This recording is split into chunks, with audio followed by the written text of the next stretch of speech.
I'm Maile Ohye. I work at Google as a developer programs tech lead, normally from our headquarters in Mountain View, California. But today, I'm at home in San Francisco to talk about the 5 most common mistakes I find in SEO. Mistake number 1 is working on SEO before your site has a value proposition. Ask yourself, why would a user choose my site in search results? Let's say you have a site that promotes your offline business, like a local bike repair shop. What differentiates your business from your competitors? Are you a nonprofit organization? Or perhaps you offer free estimates, a free demo, or you're the oldest independent dealer in the city? Or if you're an e-commerce site, what separates your site from the others? Do you have lower prices, free shipping, great customer service, or better product descriptions? Starting with a value proposition simplifies SEO. No matter where your site ranks in search results, if you want to stay on top, searchers need a value prop to click on your site, to come back and revisit your site, and to recommend your site to their friends. Start with a value prop and then focus on a quality user experience. Let's move to mistake number 2. A segmented approach to SEO. I call this the bento box approach because I'm Japanese and it's like your dinner plate with every item segmented and none of it working together. It's great for your sushi and your salad. It's not as great when there is no communication between your marketing, biz dev, and SEO teams. So mistake number 2 is about working on SEO in a silo. A better, more holistic approach to SEO is to consider the entire user experience, from marketing campaign all the way to the actual conversion, and potentially repeat business. Vanessa Fox, a consultant and author on search engine strategy, wrote about this type of bento box approach with respect to the Super Bowl, when it's difficult for companies to completely integrate their offline television ads with their online SEO efforts. She noted that a car company spent millions on TV ads to lead users to a website, editYourOwn.com, where they could then edit their own car video. On Super Bowl Sunday, this commercial probably not only brought users to the website, but actually helped the query, Edit Your Own, to rank number 36 on Google Hot Trends. Now imagine if this were your company. As the SEO, you can't just focus on your regular keywords that you do every day, but you also need to integrate marketing campaigns and optimize for the words, edit your own. Mistake number 3 is putting effort into time-consuming workarounds, rather than researching new features or best practices that can simplify your tasks. For example, for sites with paginated content, in the past, some webmasters tried the workaround of using rel canonical on subsequent pages to their page 1. This unfortunately can cause a loss of content in Google's index. The good news is that there are new best practices. We now support rel next and rel prev markup, so your paginated article or product category is treated as a single series, rather than having page rank diluted into the various components. Also in the past, to have several new or updated pages crawled as quickly as possible, webmasters might have performed the lengthy task of updating their sitemap with the new URLs, then uploading the new sitemap file, and then submitting it to Google.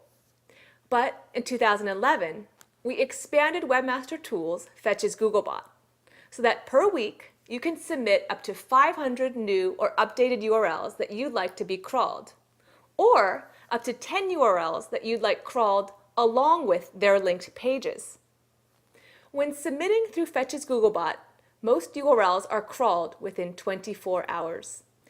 An easy way to stay in touch of new features and best practices is to subscribe to the Webmaster Central blog.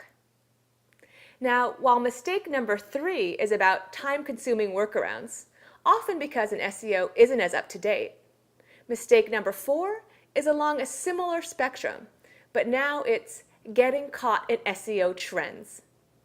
In the early days of search engines, both webmasters and search engines chased the user. We were running the same race. get more users to visit and convert. Then, as the market matured, things went a little crazy. It was as if this race split into two simultaneous races. And rather than chasing users, some websites started chasing search engine algorithms. In over 6 years at Google, I've seen SEO trends take many forms. Around 2005, SEOs lost focus and spent countless hours editing their content for the optimal keyword density, meaning keywords per page. Not a great use of their time. Instead, they could have better spent their time making their content readable, compelling, and informative. I'm sure you have a long list of tasks for your site. Try to avoid the SEO trends and instead prioritize the tasks that will bring lasting value. Finally, this brings us to mistake number 5, slow iteration. At Google, we've been known to say that the main constant in SEO is that it's constantly evolving. The faster your team is able to iterate, the better. A good recipe is to 1, define metrics for success. Then 2, implement improvements. Next, measure the impact, and then create new improvements. And then last, prioritize those improvements based on the market and your team's personnel. And then, of course, repeat. The advantage to having an agile SEO cycle is quite clear. In 2009, we launched Rich Snippets, recipe or event sites that could iterate quickly and implement the proper markup could now show much more appealing search results. The same was true of video sites that were able to quickly create and submit video sitemaps. Again, those who were agile could get the benefits.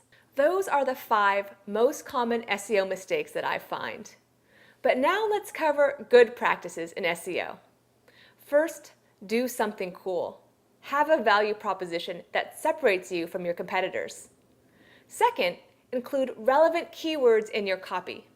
There's no need to think about keyword density, but make sure your content includes the keywords people actually search for. 3, be smart about your tags, title tags and meta description tags, and your site architecture. 4, sign up for email forwarding in Webmaster Tools. This allows important messages from Google, such as notifications for crawl issues, to be forwarded directly to the inbox you check regularly, whether that's your work account inbox, Yahoo, or Gmail. 5, attract buzz. This helps bring natural links, great reviews, votes, +1s, and follows. And last, stay fresh and relevant.